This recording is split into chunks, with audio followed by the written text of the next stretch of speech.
Hey, how are you? My name is C.S.Bailey. I'm an airbrush artist. I'm going to be your instructor in this series of how to airbrush. In the first series, we're going to teach you how to do all the basics of airbrushing, including how to clean your airbrush, how to troubleshoot it, the different things that you need, and the very basic exercises to help you be a successful airbrusher. Let me show you how to hold the airbrush itself, depending on whether you're left-handed or right-handed. This happens to be a dual action airbrush versus a single action. A dual action means that you control the airbrush completely by one finger. Pressing the trigger down gives you air, and pulling the trigger back allows the paint to come in and come out. Oh, scratch. Okay. Let me introduce you to the airbrush. This is a dual action. This is the one that I prefer, especially if you're going to be serious in airbrushing. Dual action means that everything is controlled by the trigger. By pressing down, you get the air. By pulling back, you allow the amount of paint to come into it and to paint with. This one here is a siphon feed. There's the cup here where the paint is, and it comes up from the bottom versus a gravity feed where it sits on the top. You want to become comfortable with the airbrush, and the way you hold it really gives you a lot of freedom, and also allows your hand to not cramp up as often as most. Why am I having such a hell of a hard? Here's our friend. It's an airbrush. A lot of people get frustrated with an airbrush because they don't understand some of the things that you need to know to keep it working well and not malfunction. What you want to do is to be able to hold the airbrush comfortably, you want to place it right here between the web of your thumb and your forefinger, and place these fingers up underneath to give it a little balance. And then don't put your finger up on top like this, but kind of rest it down on the barrel of the airbrush itself.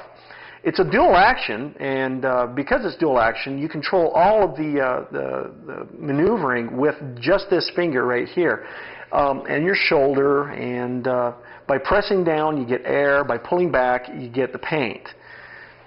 Now, some of the exercises that I'm going to teach you are real basics, and you need to understand that these are like the scales of a piano.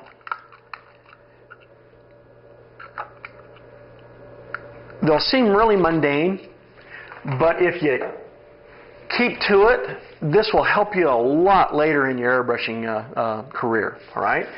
Here we're going to just a regular white piece of paper.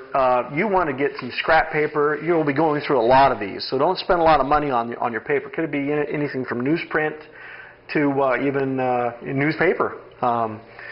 What I want you to do is to learn how the airbrush works itself. If you have a brand new airbrush, it's going to be stiff, and this is kind of the working in period, kind of like a new car. What I want you to do is do a series of lines. I want you to start and stop on the paper without going off of the edge. Now, to do that, you're going to have to give it air and then pull back and then let go. Now, you'll notice that as you're airbrushing, there's not a lot of movement in the trigger itself. Very, very small movements gives you paint. Don't exaggerate it. A lot of air, a lot of paint. Now notice what happens. It comes down too wet and it spiders, and it's just a pain. What you want to do is work dry, as I call it. Air, little bit of paint. Now the closer you get to the paper, the smaller the line. The less you pull back on the brush. You'll notice that it just requires a little tiny movement, not much at all. I want you to do pages of this kind of an exercise, just learning how to get the airbrush to put the paint on the paper. It's the first thing you want to learn. Once you have done several pages of these, I want you to switch and move your lines up and down. Same technique, on, off, with the paint. Okay? Once that's done, try it this way. Now notice, I'm using my shoulder, and I'm letting the brush move freely across the paper, and I'm keeping it basically the same distance. Try to get a uniformity of your lines. After you've tried that, and you've done that, mix it up a little bit. See what happens when you come out here and make lines. Notice how soft these are. These are all things that you need as a good airbrusher. Now stop the video. Now let's stop the video, and I want you to go try this, and then come back and I'll show you the next step.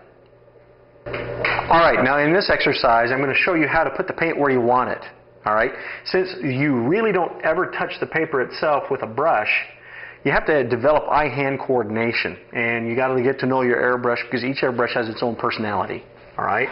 This one you're going to practice putting dots.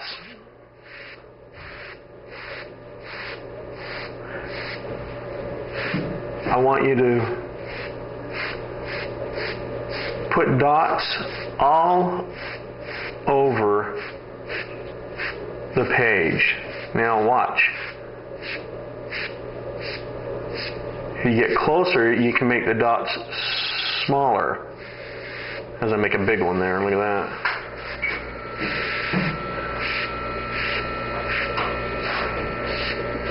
Just make many, many, many dots. And if you want for fun, what you can do is, want to pause for a second? Alright, for fun, just see how good you get, do a bullseye. Just do some X's on your paper. Like this. And let's see how close you get to the center. This will train your eye and your hand. Hit the bullseye. Alright? Continue doing dots all the way across. Do several pages of this. Try varying the distance of your dots. Now notice, to get the same opaqueness, I have to leave it on the same spot longer the further I come back. Alright? Once you've done all these and you've done many, many pages, I want you to come back and circle them. Now, I know this seems mundane, but this will pay off handsomely in the end. Because everything you do here, you do when you're doing exercises or if you're doing a fine art piece. It's the same. Whoops. So notice how this didn't work out right here. It's because I didn't use enough paint. Didn't pull it back far enough. But try to stop and start in the same spot.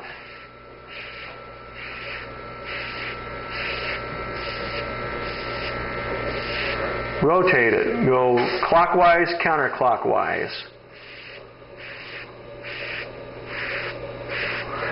Do many pages of this. Alright, now stop the video and let's try it again. Alright, what are some of the things you want to get is some low-tack tape. This is self-adhesive tape with a paper backing on it. And this allows us to be able to make some lines here. Keep your station clean. One of the biggest enemies of airbrushing is overspray. Is how to control the paint and put it where you want it and keep it off where you don't. Alright? It's hard to remove it once it's down, so it's better to prevent it in the first place than try to fix it afterwards. What we're going to learn today, or in this lesson, is how to keep an even gradiated tone of paint. This is very helpful, especially when you want to do skies or if you're doing some kind of thing that requires an even tone from one point to another. Now, I'm going to do what's called a fence.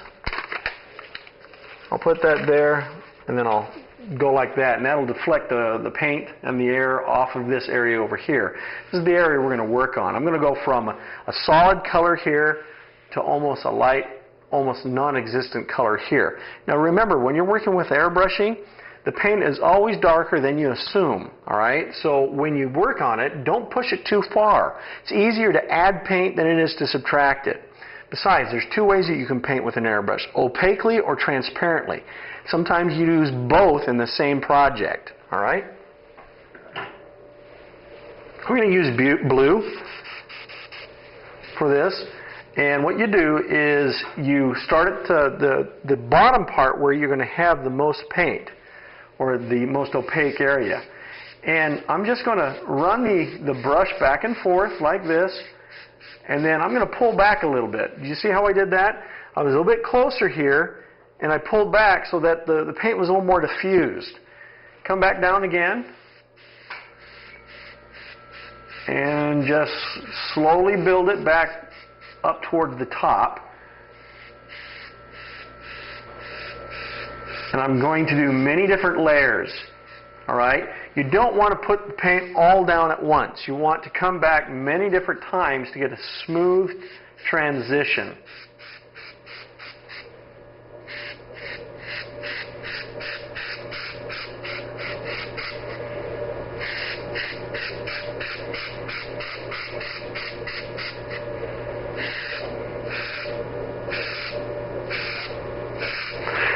Work dry, don't work wet. Now, if the paper starts to pucker like that, it means it's pretty saturated with water. If you're working with illustration board, that won't happen as often. But with regular paper, you're gonna pucker it up a little bit. So sometimes I'll stop and I'll just dry it back a little bit. All right. Come back in here and start to make it a little more opaque.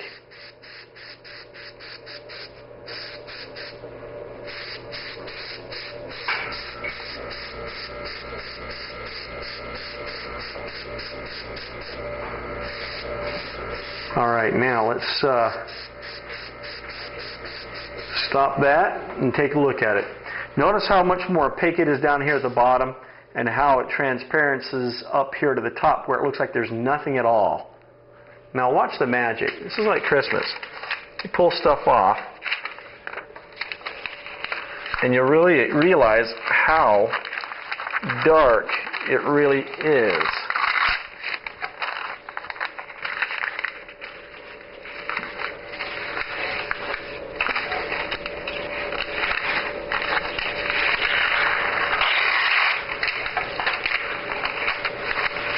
There you go. All right, now what I want to do is reverse it again so that it goes from dark to light on this side. And I want to show you how to register things. Now, a register is when you're going to have paint up next to something, you want to be able to take the paper or the tape and just barely have it run over the edge so that you're not going to have a gap of white between the two. All right?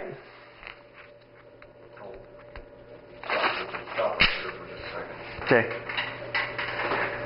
You having problems? Why is it not stopping? Lah.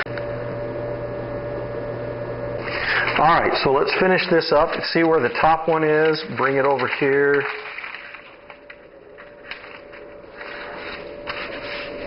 Like this. And now I've got more white paper around me. What I can do is take that. Go that with that. Take this, the edge up there, and that way it'll deflect the paint. Same thing as before. Start here at the top, the darkest part. Stop, start, stop, start. Bring your airbrush back, or there's hardly anything at all. Once again, start at the top. Keep it smooth transition all the way through.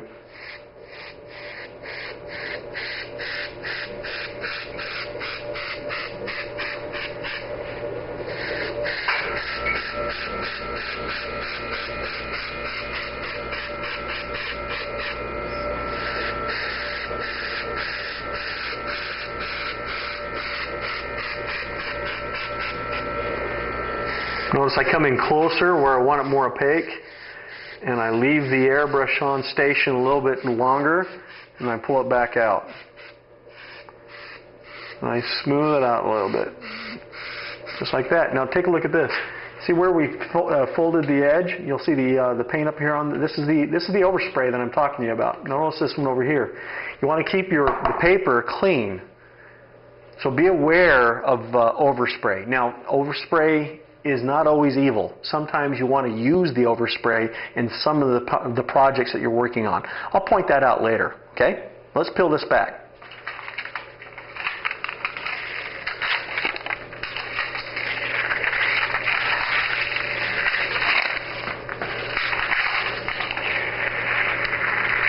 There you go. All right.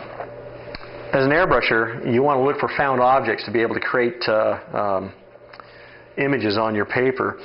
This is a template. It's a round template.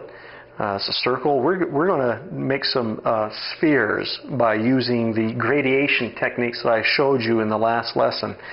I'm going to put this up here. We're going to do a ball right here. I'm going to take some of that low-tack paper, and we're going to affix this to the paper and protect it from the overspray. Like that. And like that. All right. And then just put a small one right like that. Now I've got a little bit, I don't know, can you see this? Right here, there's a gap. And you can fix those gaps with just a little piece of tape. Remember, the idea is control the paint. Control the paint with the trigger, control the paint with masks and templates. Okay? So there you go. Let's go ahead and make a round sphere. You determine where the light source is, and where the light source is, that's where you're going to use the white of the paper. There's two ways you can work this, transparently or opaquely. I'm going to show you how to do a transparent ball first. All right, I'm going to show you to do two different balls, one transparently using the white of the paper as the highlight, and I'm going to do another one opaquely and using white paint and introduce you to the second color. Okay? The light source I'm going to put right here, and to do that I'm going to bring my brush out, and I'm just going to lightly gradate it like this.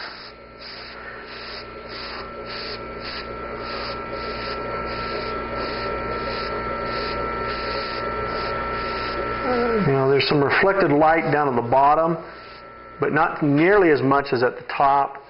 So I'm going to just kind of lightly shade that and just bring that in right there, like that. And what you got? Let's find out.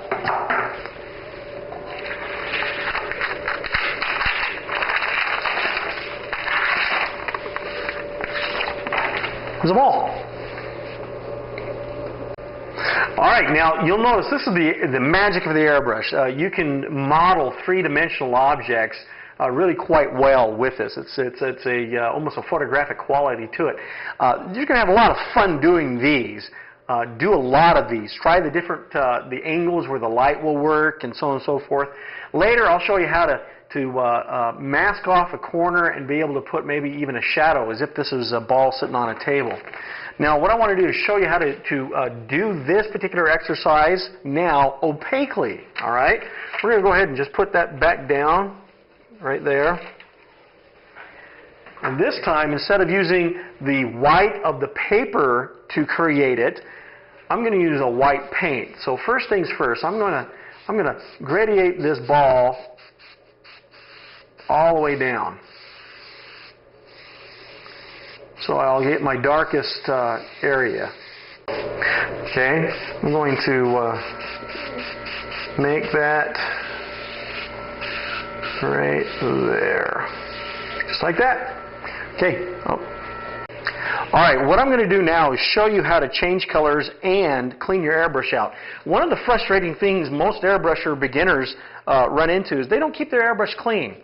What you do is you put the water in the cup here, and then you take your finger and you pinch the end. Make sure you don't poke yourself. And press down, and now watch this. That'll start bubbling. You see it bubbling in the cup there? That's blowing air back through your brush. And you want to just keep doing that until all of the reservoir is cleared out. You can just put your finger over like that. Just keep doing it until it comes clear. See that? It's coming clear. Do this often, all right? Keep your airbrush clean. What happens is paint builds up on the end, clogs it, and acts like a cork. Okay? That's ready for the next color. All right. All right, now we're going to show you how to put the highlight on this because we're working opaquely, not using the paper as the highlight, but we're going to add some white. We're going to put the highlight in the same area as the prior one. And down here you're going to have some reflected light, and so I'm just going to take a little bit of white. You remember that technique on how to do this? This is where we're using this. And draw it back a little bit. And then up here, I'm going to put the highlight.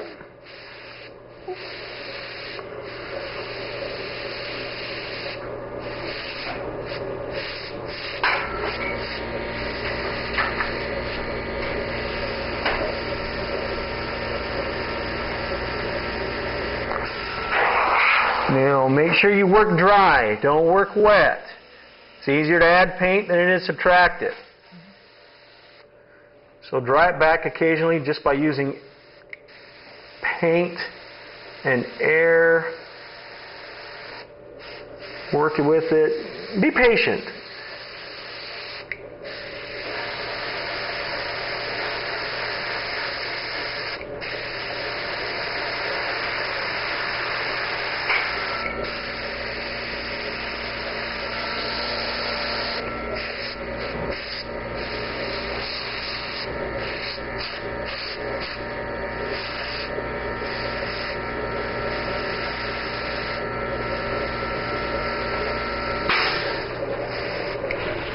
There you go.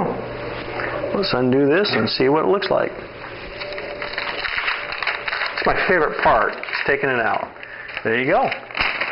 Transparent, opaque. Okay, what we have here is two different styles. This is working transparently using the paper. This is working opaquely, adding white. Now let me show you how to punch it. Sometimes all you need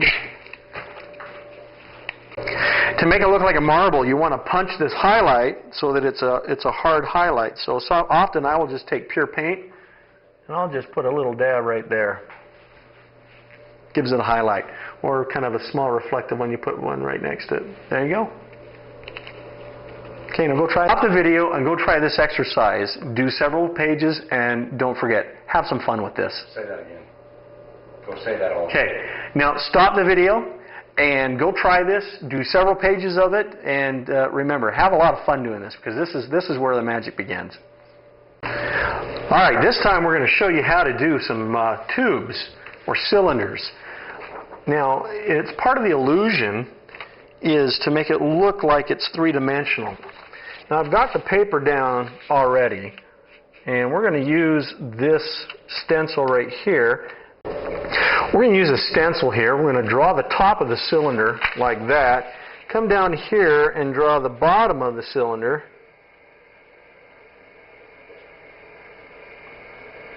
Like that.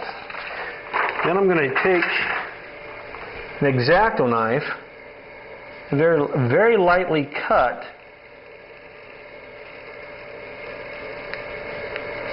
the paper. Don't cut too hard because you'll cut through your paper. That. Come up here.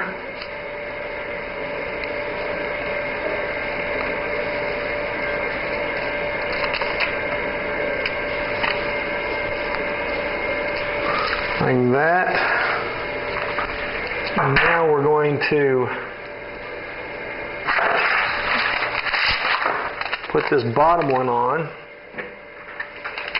like this. Redraw this.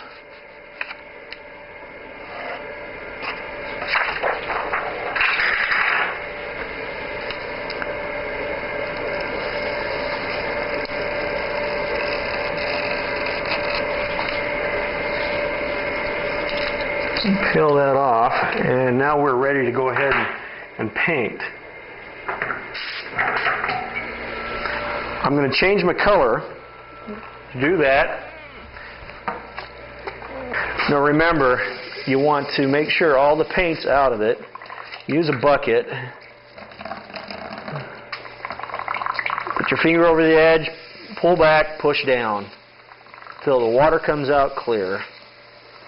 Do this often. I can't emphasize that enough. A clean airbrush is a happy airbrusher. All right, now, instead of gradiating it this direction, we're going to gradiate it this direction, and we're going to put the highlight on this edge right over here. This is going to be kind of just a plain old matte finished cylinder. Now, there's different techniques that you use to be able to make it look like it's chrome or metal or glass. You use hard edges, hard reflections. This, on the other hand, is just going to be a soft one. Okay? All right, here we go.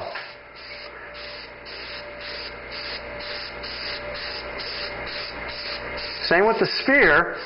You put the darkest edge where it rolls over. Okay? Then I take this part off, and I will just barely touch it like that. All right, let's peel this off and see what we got.